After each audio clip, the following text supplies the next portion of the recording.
Karma. Karma is the expression of the rule of perfect justice. There is nothing arbitrary or punitive about it. Swami Rama.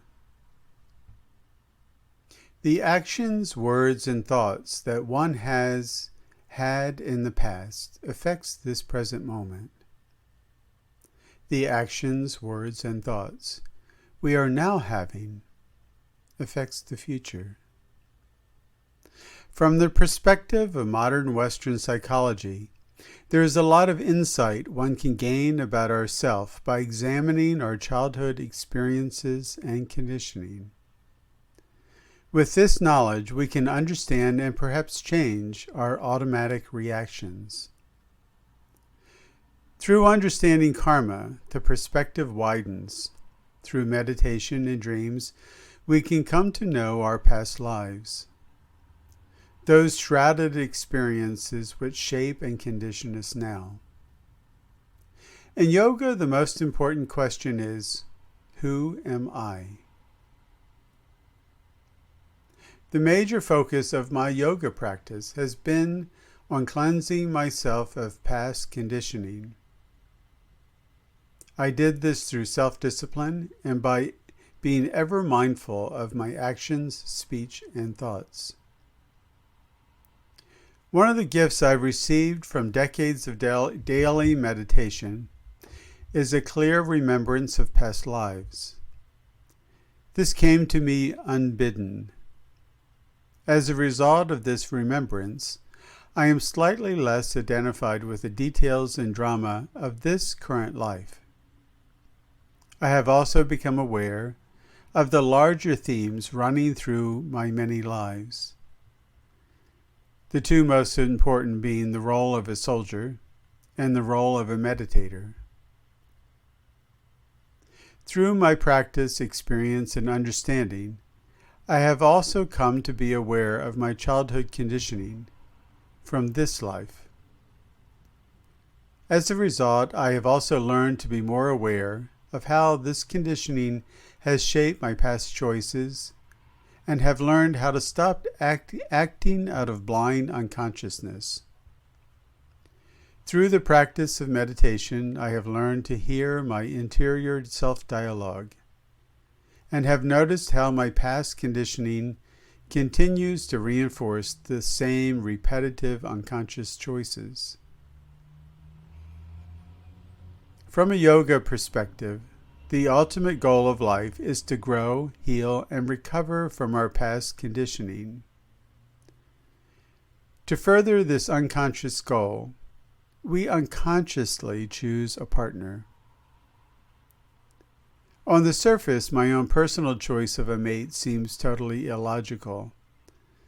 Why would I pick an abusive wife who replicated the resentment, anger, and jealousy of my father? But from the perspective of personal growth, this makes perfect sense. I selected a partner who duplicates some of my childhood experiences so I could learn to say no to abuse and stand up for myself. As a child, I could not safely stand up to my violent father, nor could I leave. From the soul's perspective, I had a deep need to redo my childhood conflicts with my father so that I would be able to be more resilient. Through meditation, counseling, and inner work, gradually I was able to see the clear patterns of abuse both in my childhood as well as in my marriage. I have found the combination of Western psychology and yoga meditation to be helpful in this endeavor. In yoga meditation, a great deal of time and effort is spent on cleansing the emotional body of past trauma and clearing the mind of as much of the conditioning as possible. In addition, there is a focus on cleansing and taking care of the body through diet and exercise.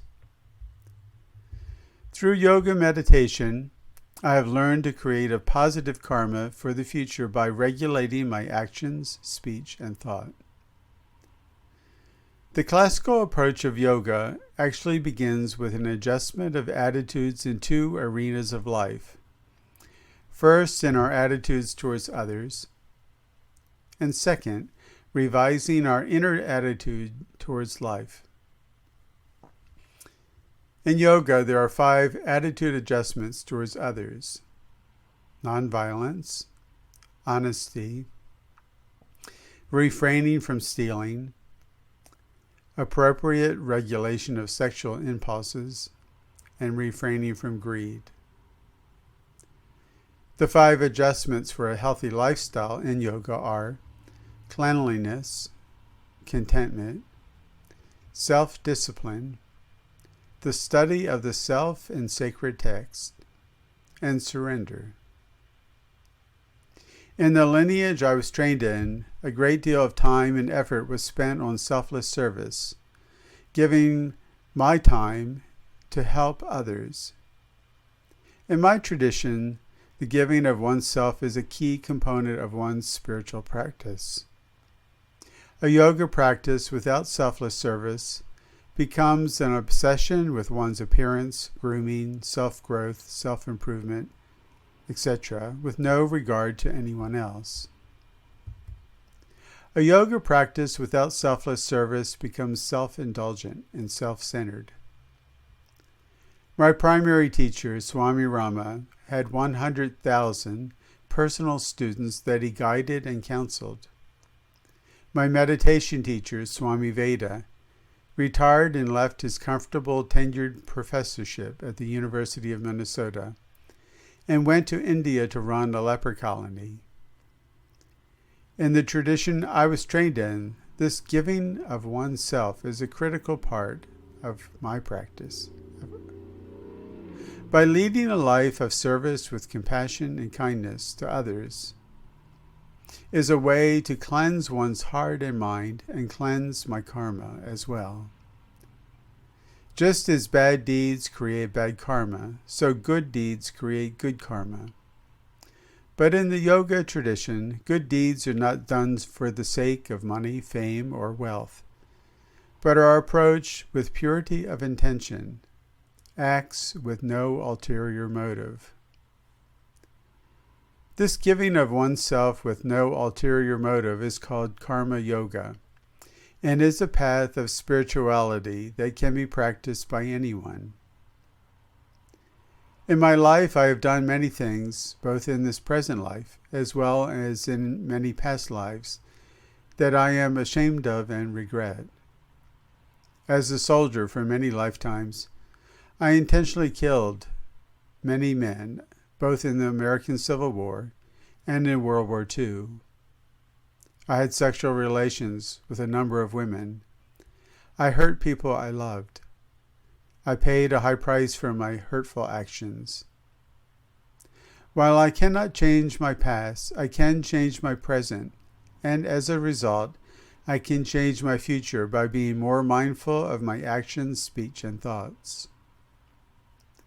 The law of karma is neither good nor bad. It is the law of perfect justice. In my own practice, I have intentionally used a sacred mantra whose function was to cause my past negative karma to come to immediate fruition. I intentionally chose to accelerate the cleansing of past negative karma, which resulted in illness, abuse, neglect, financial duress, abandonment, and even physical violence against me. This practice of accelerating my karma was very difficult to undergo, but I wanted to cleanse myself. This is the first time I've written or spoken about this deeply personal aspect of my 48-year practice of karma cleansing.